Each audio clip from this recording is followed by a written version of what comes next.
Mark, Diana Francis, and Gary Jones. Technical production by James Perella and Mark Strong. Story editing by Gary Jones. With special thanks to Katie Ellen Humphreys, Emily Ferrier, and David Pride. Executive producer of CBC Radio Comedy is Lee Pitts. And thanks to everyone at the Holy Heart Theatre in St. John's.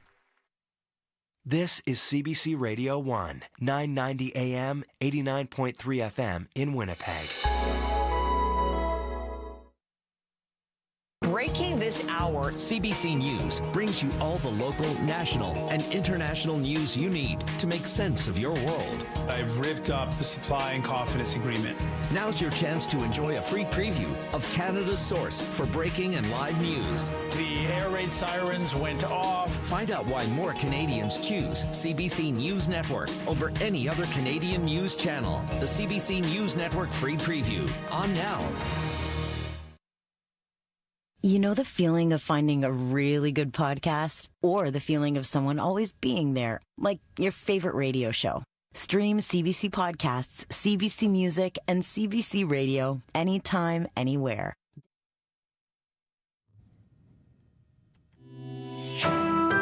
This is CBC News.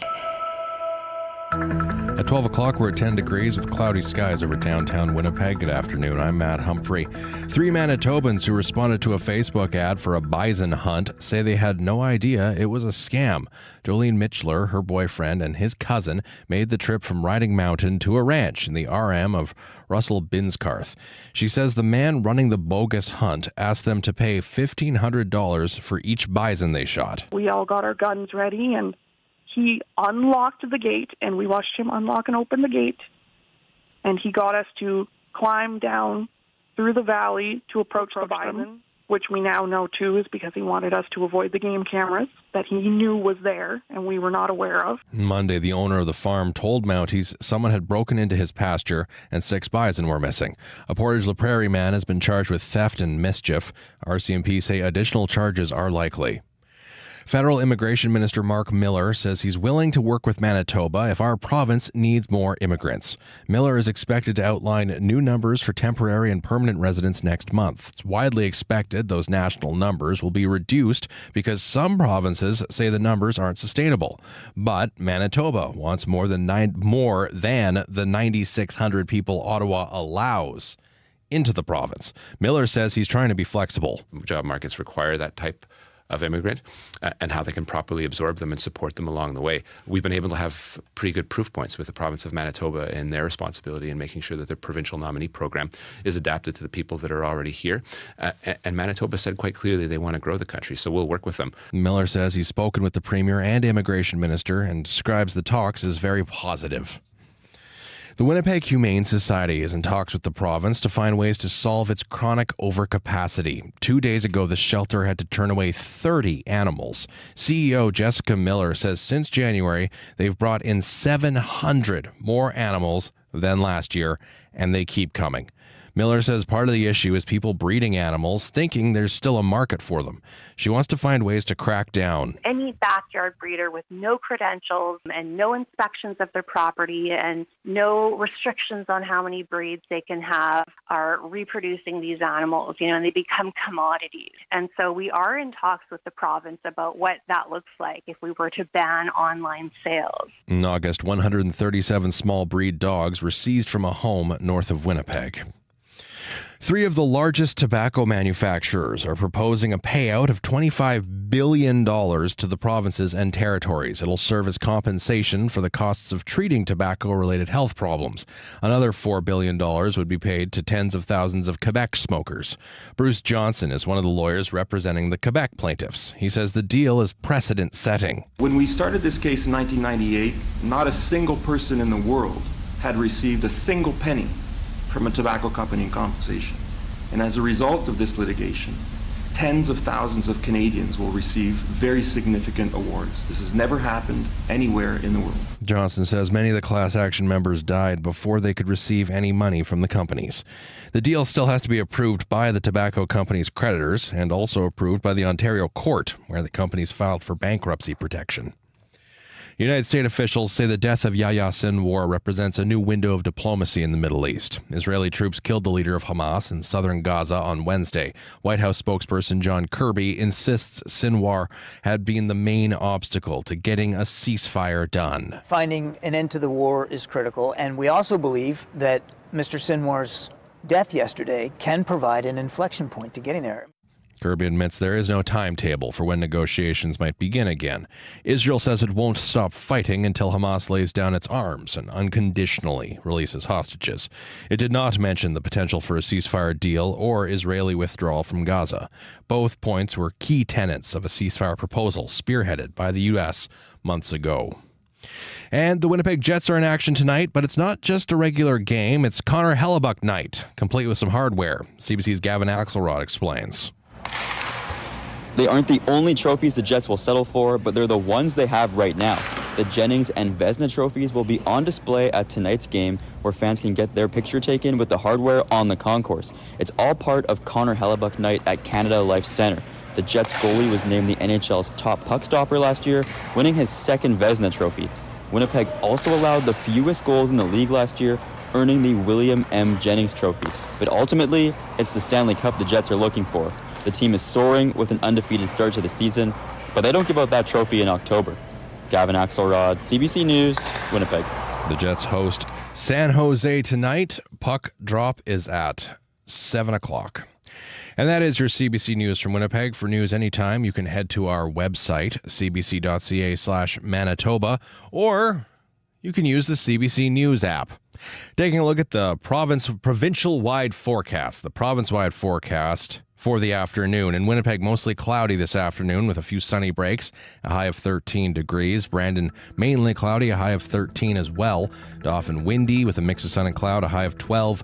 Flin Flon, windy with a few clouds and a high of 10 degrees. Thompson, a high of 9 with wind and mainly cloudy conditions. In Thompson, looking at Churchill, though, on the bay, a chance of showers today with a high of 9 degrees. Right now, you are listening to CBC Radio 1, 990 AM, 89.3 FM.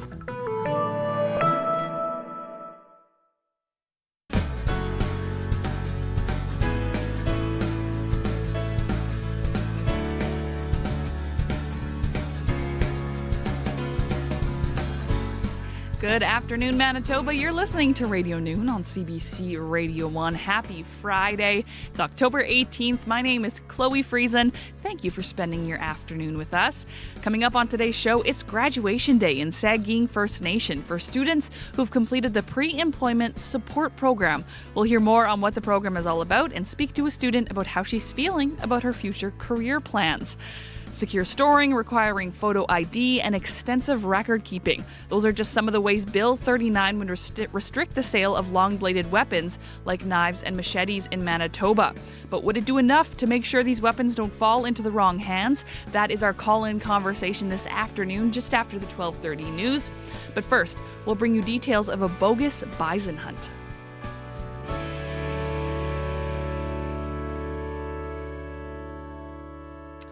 As you've been hearing in the news, a fake social media ad promoting a bison hunt for $1,000 a head led to a bogus bison hunt where 4 trespassers shot bison and dragged them away. Brendan Liskey owns Buffalo Valley Ranch in the RM of Russell Binscarth. He reported someone had broken into his pasture and that 6 bison were missing. He told CBC News yesterday what happened.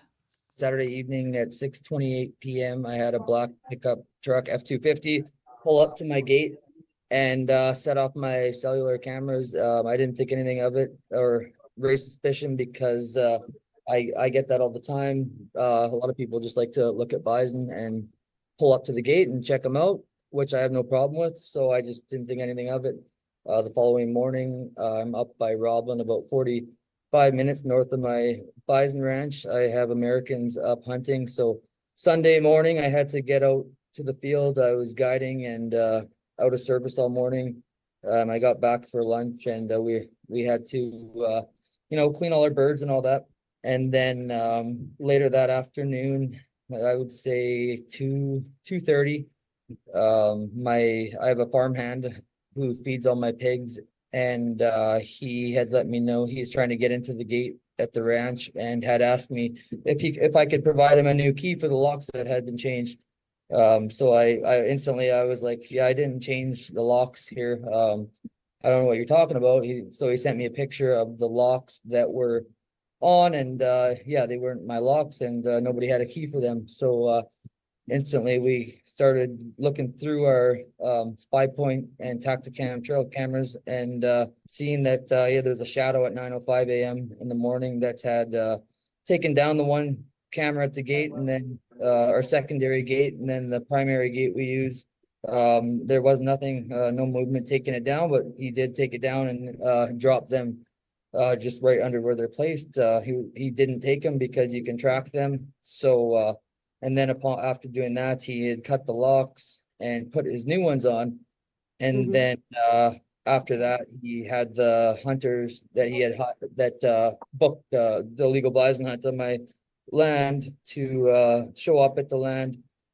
He opened the keys as if it was his gate and entered the property and proceeded to kill 6 bison. At the time, I had no idea it was 6. My cameras, though, I was only able to capture 4. So on the video, we saw the F-250, it was pulling out 2 bison, and then it came back in, it was pulling out another one. And then there was an ATV with 3 individuals who were the hunters, and they were pulling another bison. So yeah, after we saw that footage, I contacted the Russell RCMP detachment and met a constable out there within an hour and a half. I had to get my bolt cutters or my lock cutters, sorry, and I had to cut the locks. We entered the property and witnessed all the drag marks. And we went out by my tire feeders where I feed them all my oats and my minerals and my salt. And that was where the kill spot was. There was various locations where, blood piles on the ground. It kind of looked like, like a war zone. There's blood everywhere. There's a chain that they had forgot. You can tell it was kind of a rush situation. And so we gathered all the evidence with the RCMP and inspected the property, checked the bush, made sure there was no more dead bison. We checked my fence line to ensure it wasn't cut anywhere, so no bison had got out. And just went through all my cameras and gathered evidence. That evening, I decided I was going to make a Facebook post with the series of events that happened. I posted at 9:30 that evening, I believe, and within 12 hours, I believe we had close to 900 shares in that time frame. Within 12 hours, we had a suspect. 26 hours later, he was detained and arrested.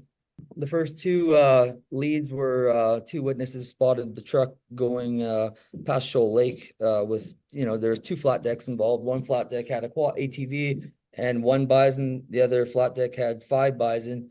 So the witnesses told me they saw the 2 trucks by Shoal Lake, and then after that spotted by Erickson, and then by the Riding Mountain. And then after that, with the other 2 hunters and 5 bison on the trailer, they were spotted at the Nipoa gas station. The 2 people from southwestern Manitoba, called us and said, we people who we shot 5 of the bison, and we had no idea it was your land. And then, not too long after that, another individual by Riding Mountain had reached out and they came clean and said, yeah, I was another one who was on the hunt, and I shot 1, and I have it at my house. So everybody, they all came clean, and they said they're willing to work with us to gather evidence.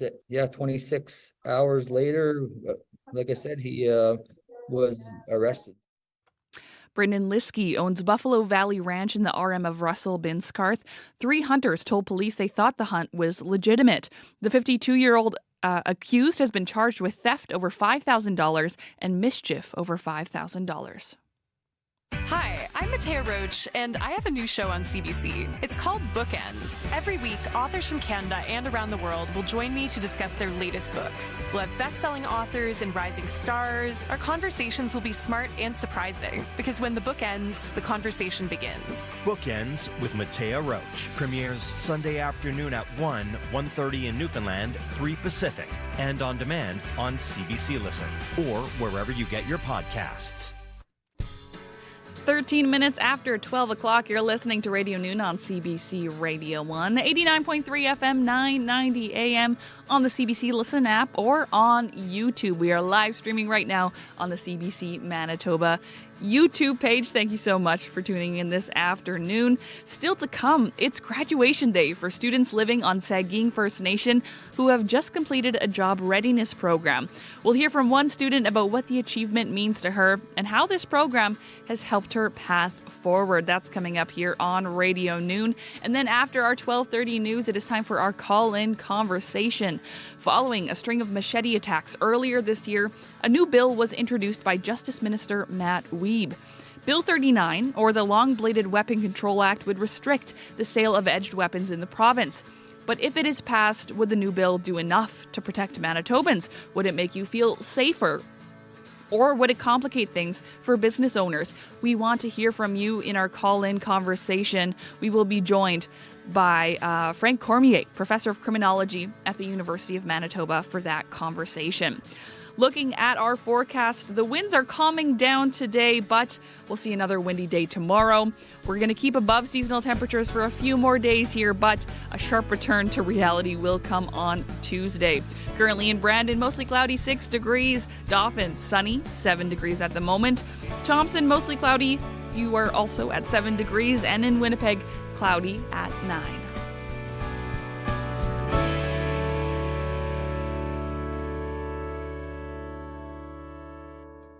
As I mentioned, it's grad day for a group of young Manitobans living on Sagkeeng First Nation. They are graduating today from a pre-employment support program. The 3-week program helps people on income assistance learn the skills they need to find work. It's funded by Sagkeeng First Nation in cooperation with the Manitoba Construction Sector Council. The graduation ceremony is happening on the north shore of Mamawinongs. Earlier today, we reached Christina Dory, who is graduating in just moments, and we also reached William Kirkness, the Indigenous liaison with the Manitoba Construction Sector Council. Hi. Good morning from the beautiful north shore of Sagkeeng. Oh, beautiful. Christina, we're going to start with you. How are you feeling ahead of graduation today? I'm feeling really excited and happy, overjoyed. Overjoyed. I love that. What does this moment mean to you? More promising to my future and for work and all. Can you tell me a bit more about what you learned in this program and how it's encouraged you and helped you? It helped out in a lot of ways, like getting me to my comfort zone. Like there was a lot of communication exercises, working with triggers for the skills. It was like bringing me out on like how I was as a worker before to be a good worker and show good work ethics.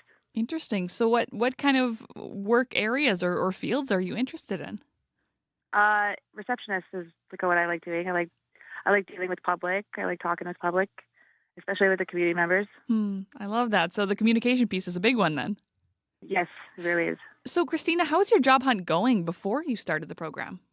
It was actually quite tough around Sagkeeng. So most of the work I did out of reserve. So you had to travel out of the community.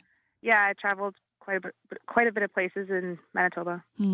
How are you feeling now after this program? You're about to graduate. How is your feeling towards finding a job changed?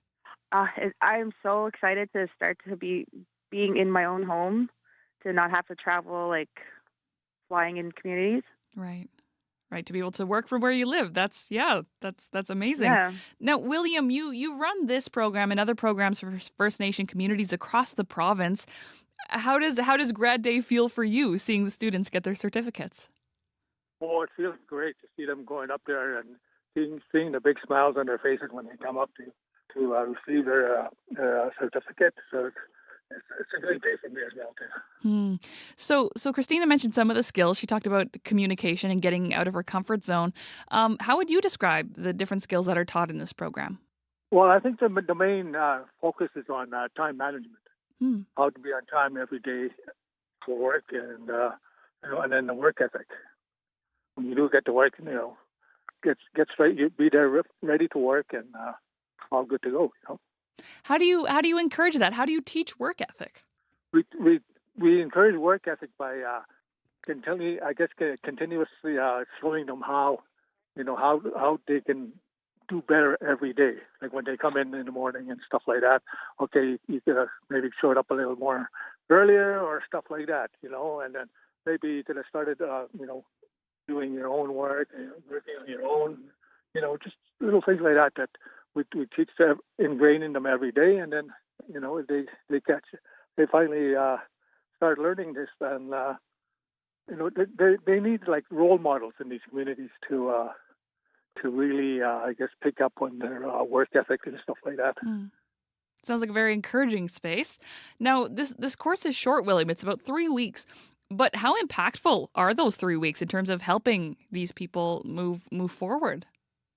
Oh, I think it's very impactful. As soon as they complete this training, they're entered into a database, and then in this database, there's a list of all the training that they will be undertaking. So, but this job readiness is just the first of their many courses that they will be taking here in the community. Okay, how have you seen graduates progress in their careers thanks to these programs? Oh, I think they progress well. Like I said, they're in the databases. The band is looking for people. They just go to the database and find somebody that's got the training that pertains to the particular job that they want to fill. And if an employer should come into the community, well, he can just phone the band office, and they go into the database and they get a list for him as well too. Okay, so if people are listening and they might be interested in something like this in their community, how can people enroll? Well, they can just contact me at go into our website, mbcsc.com, and we're on everything's listed on our website there. All the information is there, all the types of different courses that we provide. Christine, what is next for you? What does your future look like? Getting into college. Wonderful. Furthering my education and still find work in between. I love that. Now, how are you going to celebrate today? That's an important question. Just a small dinner today. That's about it. Just sit around with my family. I love that. Okay, well, thank you both for joining me, Christine and William, and have a wonderful graduation. All right, thank you for having me. Christina Dory is graduating from a pre-employment support program today in Sagkeeng First Nation. William Kirkness is the Indigenous liaison for the program with the Manitoba Construction Sector Council. We reached them both just minutes before the start of the graduation ceremony on the north shore of Mamawinongs in Sagkeeng First Nation. And for more information on the Manitoba Construction Sector Council's pre-employment support program, you can visit mbcsc.com. That's mbcsc.com. The time is 12:21. You're listening to Radio Noon. Thanks for tuning in. I'm Chloe Friesen. We've got some time for some music from Diaphane, one of my favorites right now. She got her start in the Winnipeg music scene as a backup singer for local pop star Begonia. But now she's ready to set off on her own with the release of her debut EP, and it features this next song, her love letter to Winnipeg's nightlife. Here's Diaphane with Solid Gold.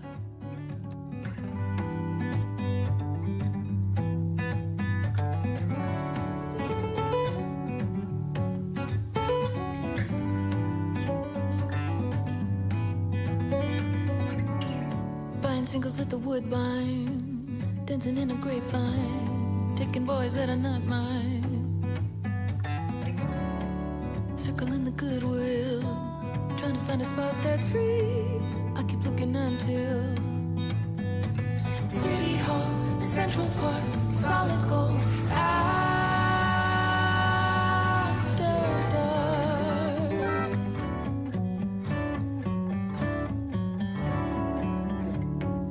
running every stop sign, trying to make the garbage hill climb. Red wine by the riverside. Cross the bridge when we get there. Maybe climb the fire escape. Anything to get away. City Hall, Central Park, Solid Gold. After dark.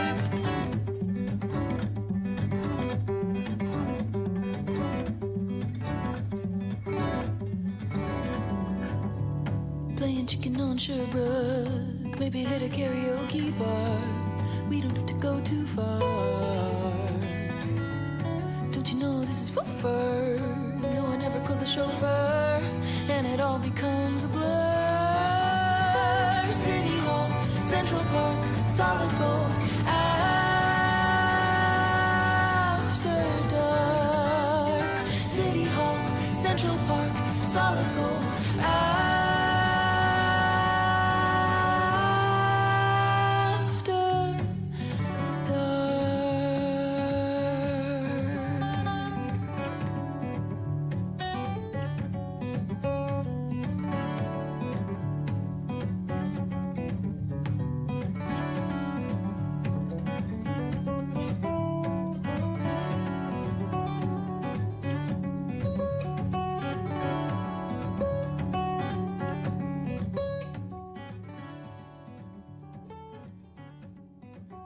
That's Winnipeg singer-songwriter Diaphane with Solid Gold. Her debut EP of the same name is out now. You're listening to Radio Noon on CBC Radio 1, 89.3 FM, 990 AM, on our CBC Listen app, or on YouTube. On our CBC Manitoba page, we are live streaming Radio Noon at the moment. So if you want to see the radio, it's really cool. You can go to YouTube and you can watch. We have got a windy day tomorrow. The wind is calming down today. Windy day tomorrow. We're going to keep above seasonal temperatures for a few more days and a sharp return to reality, as Riley Lachuk, weather specialist, says. It comes on Tuesday. Today, mostly cloudy skies in Winnipeg. A few sunny breaks later this afternoon. Forecasted high is 13 degrees. Tonight, clearing this evening. A few clouds overnight. An overnight low of 0. Saturday, mix of sun and clouds, high of 15. Sunday, sunny skies and a high of 18. And that sounds like a lovely temperature if you are planning on taking a walk this weekend. If that is part of your plans, keep your eye out for chickens. Chickens of the wood, that is. Chicken of the woods, my mistake, that is. It's a massive frilly mushroom, often found on fallen logs. They're a rewarding find for foragers. Matt Lombardo is a forager and a chef in southern Ontario, and he spoke with CBC Radio about finding and cooking the fall treat. Usually when you're going to harvest a chicken in the woods, you're going to want to find where it's tender. This one's pretty tender on the outer fronds here, and it gets firmer as you go into the core. And these are more difficult to chew, so we tend to make soup stocks out of the more firmer parts. And then these bits here is going to be where your more tender bits are. These are good for frying, like you would fried chicken. You can make strips out of them, marinate them in teriyaki. It's a great way to go. So here we go. I've just got some reverse osmosis clean water here, and I'm just going to brush it with a fork in place of a brush. I'm going to use this fork to scrape away whatever non-mushroom matter, biomass you'll see here. It really looks like chicken.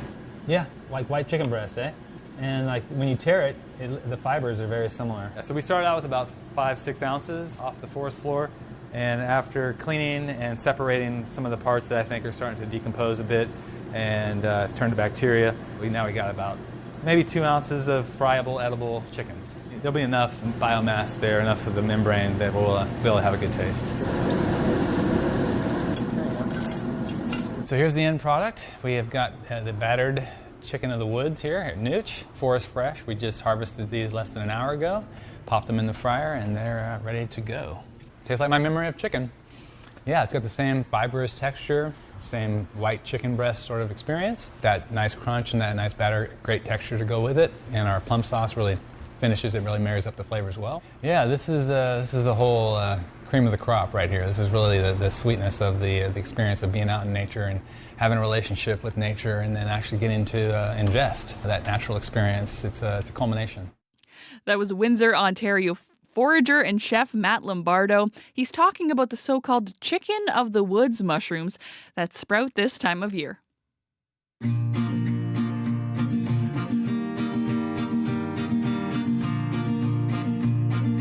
This feels like a Johnny Cash night, drinking whiskey, it's got that dark bite. Sun's rolling into town and winds blowing just right. Oh,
Out of Yellowknife, that was Raven Reed with A Johnny Cash Night. Sounds like they're having some fun up there in Yellowknife. I wanna join that Johnny Cash party. I'm Chloe Friesen, hosting here on Radio Noon. Thanks for listening. Coming up after the 12:30 news, it's time for our calling conversation. Following a string of machete attacks earlier this year, a new bill was introduced by Justice Minister Matt Wee. Bill 39, or the Long-Bladed Weapon Control Act, would restrict the sale of edged weapons in the province. But would the new bill do enough to protect Manitobans, or would it complicate things for business owners? We want to hear from you in our calling conversation. Just after 12:30, you can phone 204-780-0893, and you can send a text already if you want to share your opinion on this. That number is 204-588-7355. That's coming up just after your CBC local news. This is CBC News. At 12:30, we're at 11 degrees with cloudy skies over downtown Winnipeg. Good afternoon. I'm Matt Humphrey. Ottawa's immigration minister says he could be flexible with the number of immigrants coming to Manitoba in the future. Minister Mark Miller is in the province this week. Next month, he's expected to release a new plan for immigration levels. He says many provinces says they can't handle the current influx of people. Manitoba has said it wants more than the 9,600 people it has been allocated annually. And Miller says he's open to that. For provinces that are willing to work with us and willing to be responsible in their duty to make sure that immigrants are well supported when they get here and contributing to the economy, we're willing to work with provinces that take that responsibility. Miller says he has met with both Premier Wab Kinew and the Manitoba Immigration Minister, Malaya Marcelino, to discuss the province's needs. One person is dead after a crash on the Trans-Canada Highway just east of Deacon's Corner. It happened just before 2 this morning. St. Pierre-Joly RCMP say a vehicle and a semi collided, and they were both eastbound. Both vehicles ended up in the ditch and then both caught fire. The driver of one of the vehicles died there. They died at the scene. The 36-year-old driver of the semi and his 37-year-old passenger were treated on the scene for minor injuries. And Winnipeg's Humane Society says it's looking for ways to take a bite out of backyard breeders. The animal shelter has been consistently full for months. CEO Jessica Miller says between January and now, the Humane Society has 700 more intakes than that same time last year. On Wednesday alone, they had to turn away 30 animals because there was just no room. Miller says one of the issues is people breeding dogs because they think they can make a quick buck. People in the backyard breeders are going to have to realize there's no market for this anymore. We're full. Everyone has a dog. And so to continue to still create dogs that you think people want because of that surge during COVID is just not the case. Miller says she's in talks with the province about the possibility of banning sales of animals online, or at least finding ways to ensure people are licensed and inspected. And that is your CBC News from Winnipeg. For news anytime, you can head to our website, cbc.ca/Manitoba, or you can use the CBC News app. Thank you very much, Matt. I use that app all the time. I do as well. Also, I just want to shout out the YouTube live stream and Kevin Ipatebo, who is in charge of this. If people are watching on YouTube, they can see you, Matt. Right now. Right. In the studio. Yeah, give us a wave. Do you like the lights? The lights We just are got amazing. these lights. I know. Look at this. And that funky wall. Mm-hmm. So if you want to see the lights in the funky wall, go to YouTube, CBC Manitoba. You'll find the live stream I might there. just move in here full time. It's a nice spot. It's a nice good spot. vibe. Thank you, Matt. Back soon. CBC's Matt Humphrey. And speaking of nice colors, there's some nice colors going on outside. Oh, yeah. It's the fall season, Riley, but you want to see more of those fall colors. Yes, I am looking for some weather photos to show on air tonight into next week as well, depending on how many I get. How many leaves are still on the trees? I am looking for some nice fall color photos, some leaves, anything that kind of screams fall to you. If you've got anything that you've taken recently, send them my way to talkback@cbc.ca if you're not driving. Yes, do it safely. Do it safely. Would you take pumpkins? Oh, absolutely. Perfect. Anything fall. I would Okay. love to see it. I've gotten some fall photos for the dog walking forecast already, which we'll be using in the coming weeks. So I would love to see your fall pics for sure. Talkback@cbc.ca on a fall day today. Bit dreary out there, but you know what? I'll take it because it's not as windy as it was yesterday. Exactly. Right? Yeah, it was my hair yesterday on my walk. It was crazy. Yeah, north winds right now in Winnipeg at 8 kilometers an hour, so a far cry from yesterday. Temperatures not as warm as yesterday, but still above seasonal for this time of the year. Right now, 11 degrees in Winnipeg. Brandon through the Westman Parkland region, 8s and 9s this afternoon. Pretty much through northern Manitoba as well, looking at 8s and 9s today. 9 in Gillam at the moment, 8 in Churchill. We are seeing a few showers still working their way through southeastern Manitoba into northwestern Ontario along this cold front that has been pushing through the province throughout the day today. Brought a couple of scattered showers through the Interlake earlier in the day, a few showers through Winnipeg and southern Manitoba as well. That system's really moved off into northwestern Ontario now, but a couple of sprinkles not out of the question as we get through the rest of the day. Otherwise, we keep the cloud cover, maybe a couple of sunny breaks, particularly through the later afternoon hours. By the time we get into Saturday, that's when we really start to see some clearing in earnest. So a much brighter day tomorrow. Still a bit of cloud hanging around. So I'm calling it a sun-cloud mix. Once we get into Sunday, we're back into sunshine, high pressure dominating our system, our weather. That means that clear skies and temperatures really warming up as we get into the later part of the weekend as well.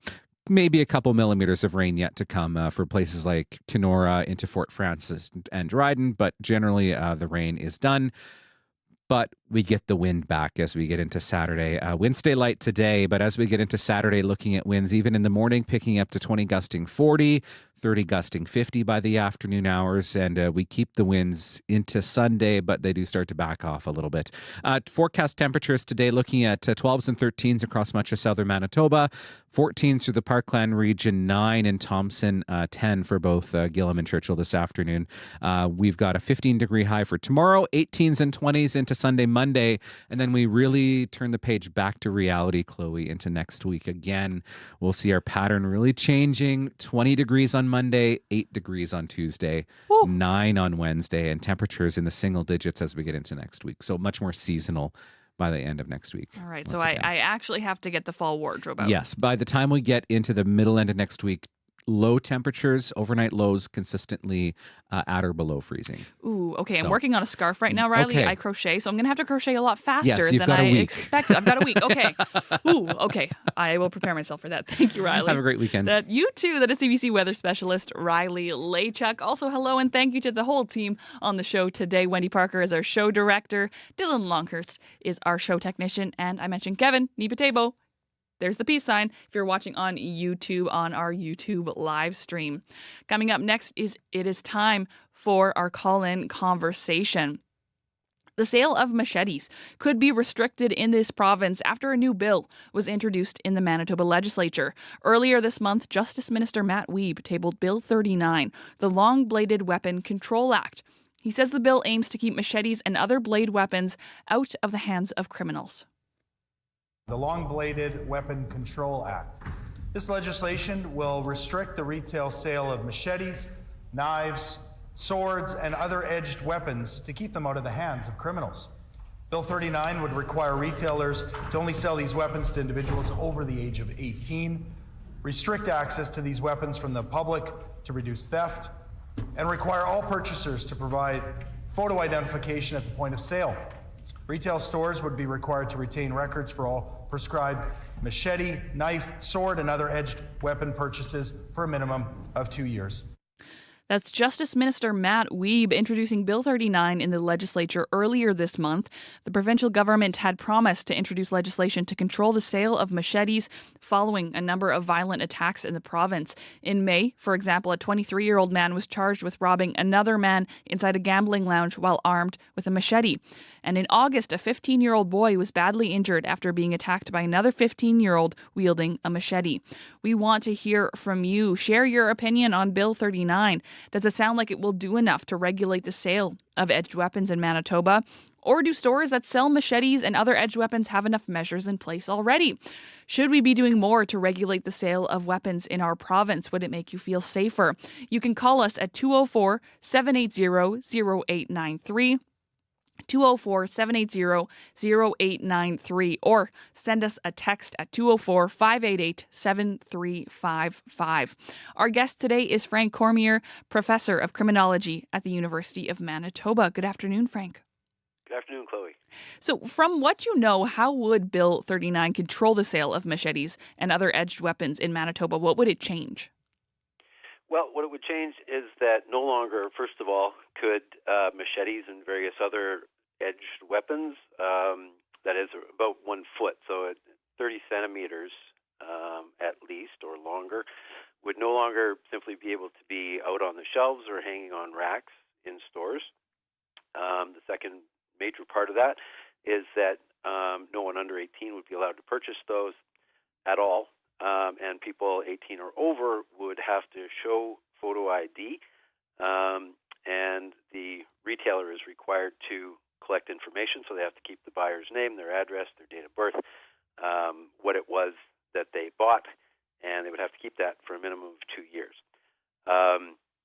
So basically the idea is to just make it much more difficult for people to buy or, in some cases, steal these kinds of weapons. That's the restricted access part. So if someone under 18, decided they wanted to get one but couldn't do it legally, they might try to shoplift one. That would no longer be possible under the access rules of the new legislation. Frank, what was your initial reaction when this bill was tabled earlier this month? Well, for me personally, it's a little bit of deja vu, I suppose. These things tend to come up over time. And someone who's been around as long as I have has, seen a number of these things. And anybody in Manitoba will probably remember the fairly recent, very similar piece of legislation that dealt with bear spray, where it was identified that more people were purchasing and carrying and, in some cases, using bear spray, as an offensive weapon in some cases, or simply carrying it with the intent of using it possibly as a defensive weapon. And it was identified as a bit of an issue. And so, the government proposed and passed legislation that now restricts bear spray in a very similar way to this newer edged weapon ban.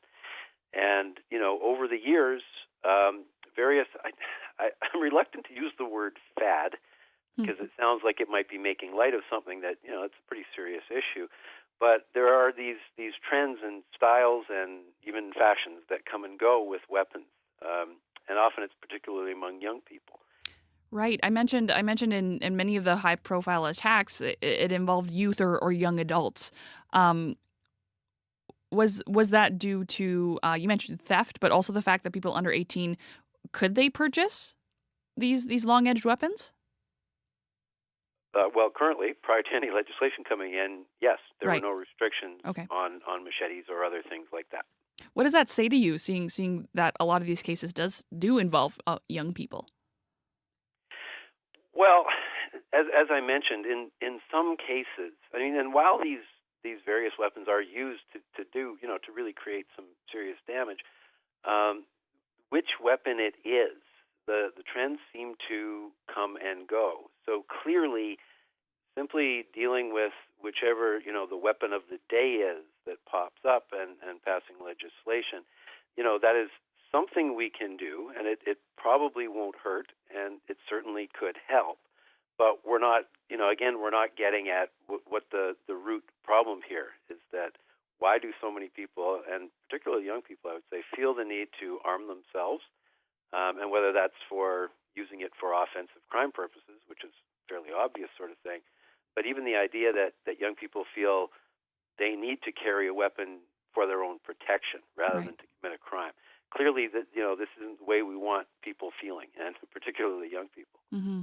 If you want to join our conversation, call us 204-780-0893, 204-780-0893. You can share your opinion on Bill 39.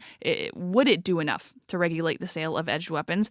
Should we be doing more to prevent weapons from falling into the wrong hands? You can also text us 204-588-7355. Our guest today is Frank Cormier, professor of criminology at the University of Manitoba. Frank, I'm curious, in your opinion, is there anything missing in this bill? No, I don't think so. If we're talking, when we're trying to deal with machetes and similar other long-bladed edged weapons, I think it will do what it is intended to do, which is simply make it more difficult for people to obtain these things, And then because even if they do obtain them legally under the regulations, if they were to misuse them, there will be a record of who they are and that kind of thing. Right. So again, for its intended purpose, I think it's also there's a little bit open-ended in that the regulations that are passed, most pieces of legislation then also have attached regulations, and those can be sort of adjusted. More details can be added to the regulations over time. So if they decided that different blade lengths should be considered or various features of certain edged items, are there any exemptions to it? Those can always be added later. Right. So, in that way, it is adaptable. So I think, it is sufficient for its purpose. Now, we were talking earlier about bear spray and a similar situation here where legislation was introduced. How effective was that legislation in reducing violent acts with bear spray? Did we see it benefit or reduce violence using bear spray? Yeah, I mean, there hasn't been a great deal of time that's passed since, and usually, criminologists and other researchers, you need some data first, for sure. We need some reliable data. Yes. However, sort of, anecdotally and from police reports, it does appear that, the use of pepper spray did drop fairly significantly after that prohibition was put in place. And, it's not really surprising. One of the problems, though, is when we try to distinguish between, a bear spray crime, which is either somebody used bear spray in order to commit a crime, they used it as a weapon, or whether, somebody was found to be illegally in possession of bear spray, but they hadn't used it for anything, and maybe they didn't even intend to. So that's, again, why we need some time to pass and to try to make sure that the data we're looking at are actually valid indicators of what we think it's measuring. Right. If it is passed, could Bill 39 impact business owners or sellers of machetes? Have you heard anything about the impact on business owners? Yeah, I've probably only heard the same as anybody else who follows the news media. And that's earlier when I said, it will probably do some good, and it certainly won't hurt to have legislation like this. That is assuming that it doesn't place too much of a burden on retailers. But most retailers have a number of items that are, access restricted in some way. So, that I don't think would be terribly onerous. The, recording of personal information of people who purchase them and keeping those records is, a little bit more effort that's required. Right. I know at least one or two retailers who were simply quoted in the media that I'm aware of.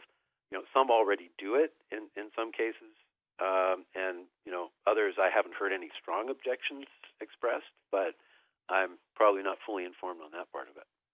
Now, Frank, this is a bigger question here. This is something that I'm personally curious about. This bill targets Manitoban sellers and businesses and purchasers of these long-edged weapons in particular.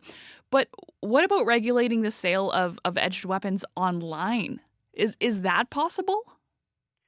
Well, it's possible to try. Okay. But in reality, it's very, very difficult to try to enforce.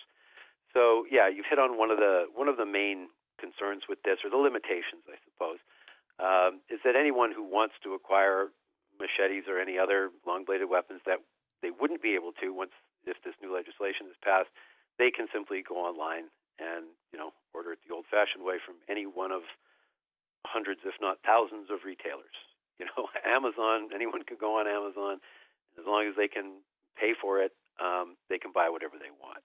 So someone who is really committed to getting their hands on something like this, legislation is not going to stop them. We can try to, there are certain weapons that are prohibited for importation into Canada, but most of the things we're talking about here, like machetes, they're already here. They're already in stock. And even if there was a prohibition on any further imports of them, having to CBSA, try to find shipments of these things, they're having enough trouble trying to find guns and gun parts and drugs and other things coming in.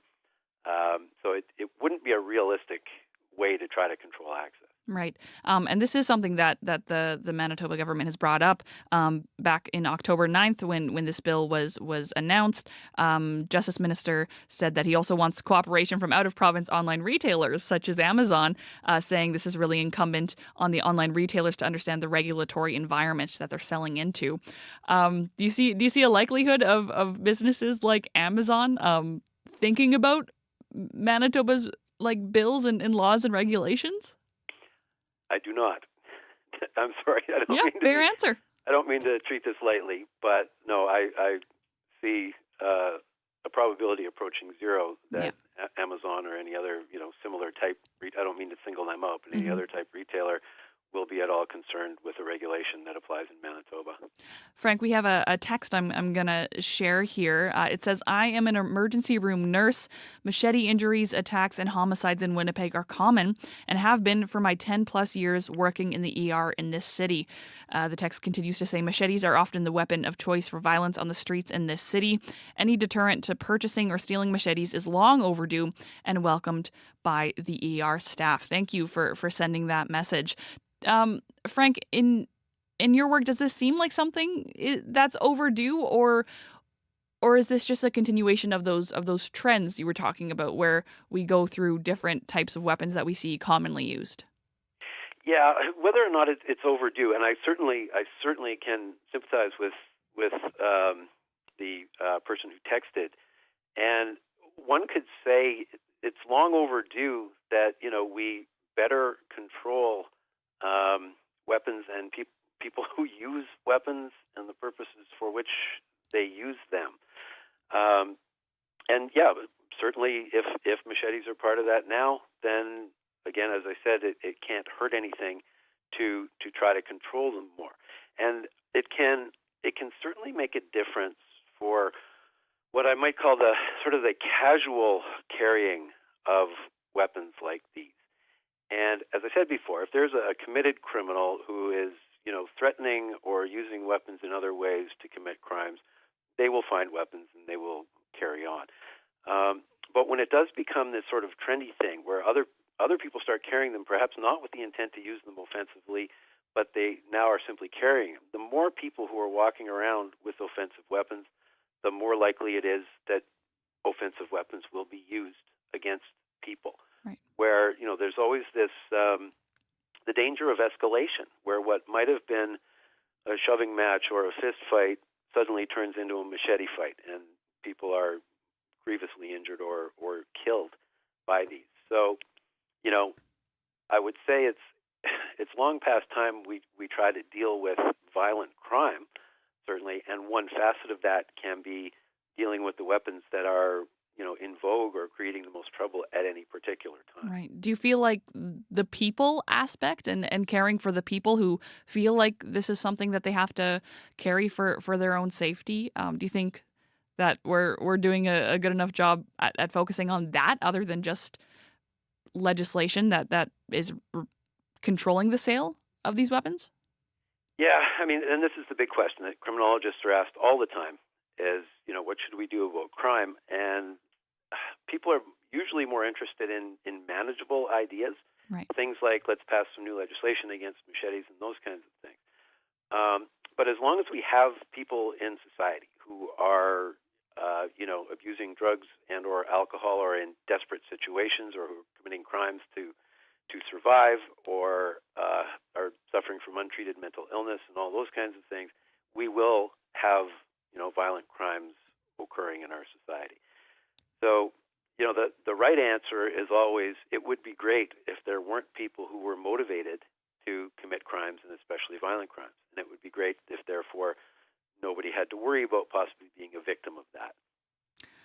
But that is, that's a long-term societal level kind of thing we're trying to address. Now, in the short term, about the best we can do is things that try to limit that. Mm-hmm. And speaking of that, we got a call on the line from Ray, and Ray, welcome to the show. You're in support of the bill. Yes. Can you tell me why? The reason is that, let's say, we have laws against speeding, yet people speed. So, according to the logic of the previous speaker, why have laws against speeding? Why have laws against assault? Why have laws against murder? People are going to assault. People are going to murder anyway. So why have laws against it? So that logic just falls on its face.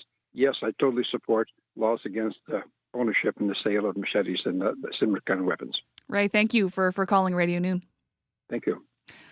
Frank, what do you think about Ray's take on that? Well, I certainly agree with him that simply because some people will violate a law, it does not mean we shouldn't have that law. Mm-hmm. And I'd like to be very clear that I wasn't saying we shouldn't have this legislation because people who really want a weapon will find a way to have it. That was not my intent to give that impression. I'm sorry if I did. But yeah, this is one piece. We can't rely on this to be a solution, and as I said, it won't deter serious offenders. But again, what I refer to as the casual carrier. So we have far fewer people wandering around with machetes or other similar things. That is it's definitely worth doing. Now, Frank, lastly here, what will you be watching for next as Bill 39 is before the legislature? Well, I guess we'll be looking to see are there any trends in. Hopefully, there will be a reduction in people who are harmed by machetes or other bladed weapons. The other thing I'll be watching for, probably, as someone who watches longer-term trends, is what will be the next thing. As I said, when I was growing up, it was nunchaku and ninja throwing stars and switchblades. Then over the years, we had brass knuckles, and all these things have come and gone, and many of them have made their way into the criminal code over the years. And some of them sound almost quaint now because you just never hear about them anymore. Right. But now it's machetes, and zombie knives are another thing that's very popular that the UK is trying to deal with. What is that, if I can ask?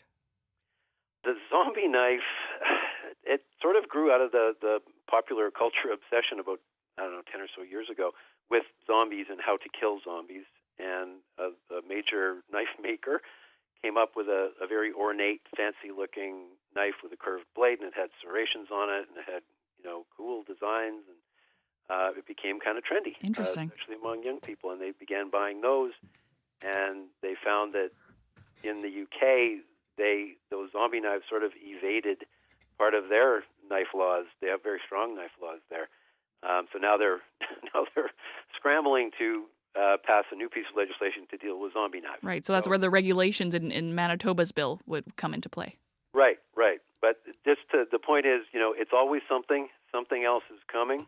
That doesn't mean we shouldn't try to deal with this now, but, there will always be something else. Frank, thank you so much for joining us this afternoon. Oh, you're very welcome. It's nice to be here. Frank Cormier is a professor of criminology at the University of Manitoba. We are about 3 minutes away from 1 o'clock here on Radio Noon. I'm Chloe Friesen. Thank you very much for tuning in this afternoon. And coming up, of course, at 3 o'clock is Up to Speed, and host of Up to Speed, Faith Fundahl, has joined me for a little look ahead. Hi, Faith. Hello, Chloe. A big federal announcement was made in Winnipeg today, so the Minister of Social Development joins us in studio to share more details about the new school food program. We'll also find out if the program can weather political instability in the future.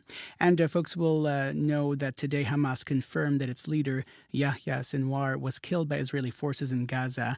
We'll speak with an international law expert who is speaking about the Israel-Hamas conflict at an event tonight.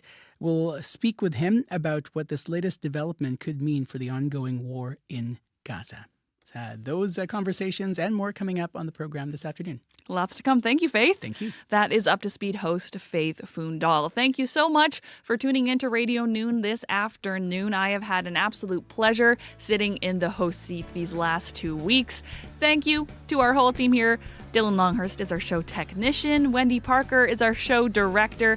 Kevin Nipatebo is running that YouTube live stream.